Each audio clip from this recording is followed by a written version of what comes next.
ये जो हमारी इकानमी में बेहतरी आ रही है, जो हमारी स्टॉक एक्सचेंज दिन ब दिन तरक्की कर रही है, जिस तरह से हमारी महंगाई इन्फ्लेशन कम हो रहा है, ये चीज़ें प्रैक्टिकली भी हैं या ये सिर्फ फिगर्स का गोरख धंधा है? शब्बर भाई स्टॉक एक्सचेंज को मुझसे बहुत बेहतर समझते हैं, सबके उस्ताद हैं। बिल्कुल। लेकिन बड़ी अदब के साथ अर्ज करूंगा कि दुनिया में कहीं भी स्टॉक एक्सचेंज है उसकी लिस्टेड कंपनियां 70% नहीं हो सकती। ठीक। पूरे अमेरिका के अंदर जितनी लिस्टेड कंपनियां उनका नंबर देख लें और बिजनेस इकोनॉमी को जो है साइज के अंदर स्मॉल एंड मीडियम जो है वो स्टॉक एक्सचेंज से ज्यादा होता है और हमेशा वो कम से कम 70-80% जो स्मॉल एंड मीडियम बिजनेसेस होते हैं और बाकी 20% जो है 25% जो है वो लिस्टेड इकोनॉमी का हिस्सा हो सकता है, लेकिन उससे भी शायद कम होता होगा। लेकिन स्टॉक एक्सचेंज जो है वो सिर्फ एक डायरेक्शन की तरफ इशारा करती है कि इकोनॉमी का जो डायरेक्शन है वो किस तरफ निकल गया है और किस तरफ का रुख करके बैठा हुआ है। तो हमारे यहाँ जो स्टॉक एक्सचेंज है उसको लोग और हुकूमत और सब ये समझते हैं कि जी कोई उन्होंने बहुत ज्यादा तीर मार दिया जिसकी वजह से कि जो है वो मामला बहुत बेहतर हो गए। ऐसा नहीं होता। ये हमारी जो है पिछले 3-4 साल से 5 साल से जो एक री रेटिंग की जरूरत थी। आपके इतनी बड़ी डिवैल्यूएशन हुई है तो क्या वो डिवैल्यूएशन के बाद आपके पास री रेटिंग और प्राइसिंग और वैल्यूएशन नहीं होगी? नाजी सी बात है, जब आपके पास पुराना था 60 रुपए के ऊपर की वो 100 रुपए पे आया डॉलर, फिर अब वहां से 100 रुपए 100 से जंप करके सीधा जो है 250-300 पे आ गया, तो उसका जो लैग बिहाइंड था ना वैल्यूएशन का, वो लैग बिहाइंड जो है वो स्टॉक मार्केट कैचअप कर रही है अभी, और वो लैग बिहाइंड अभी फिलहाल उसको कैचअप करने के अंदर और थोड़ा बहुत टाइम लग सकता है।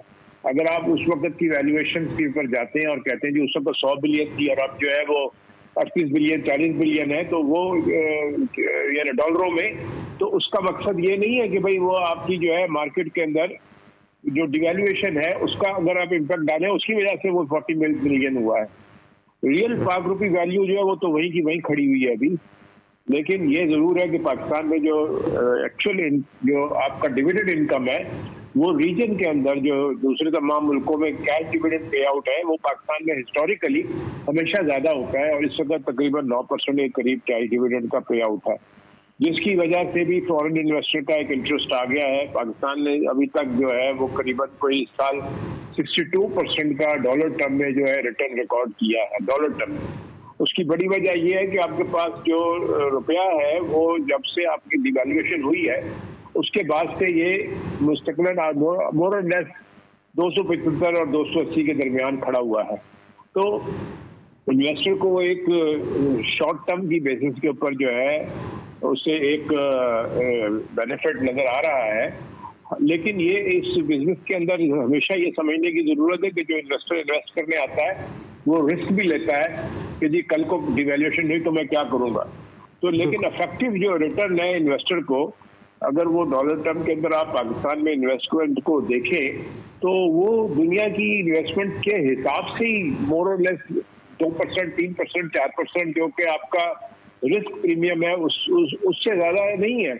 अगर उसे जो आपका बॉन्ड है उसमें उसको अगर 12% की या 14% की रिटर्न मिल रही है तो उसमें तो उसको अपनी रिस्क का जो है आइडेंटिफाइड होता है। इसमें इक्विटी के अंदर जो है वो रिस्क लेने की उसकी कैपेसिटी जो है वो ज्यादा होती है, लिहाजा वो रिस्क लेता है।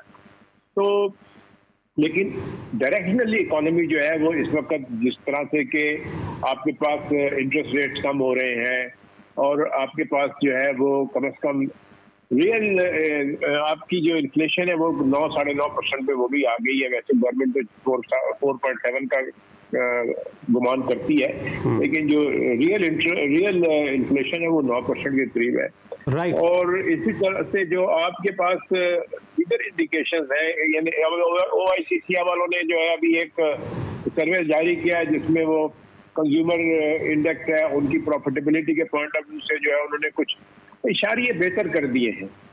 वो जो इशारे बेहतर हुए हैं उसमें एक चीज और भी बहुत अहम है, बैलेंस ऑफ पेमेंट के मामले में के अंदर पाकिस्तान को उस किस्म का कोई धचका नहीं लगा जो बैलेंस ऑफ पेमेंट में हमें 85 बिलियन की हमने इम्पोर्ट कर ली थी और हमारे पास 27 बिलियन डॉलर का जो है शॉर्टफॉल आ गया था।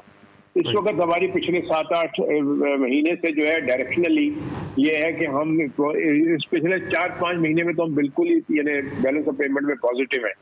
तो उसकी वजह से क्योंकि वो प्रेशर नहीं है तो उसका भी असर है।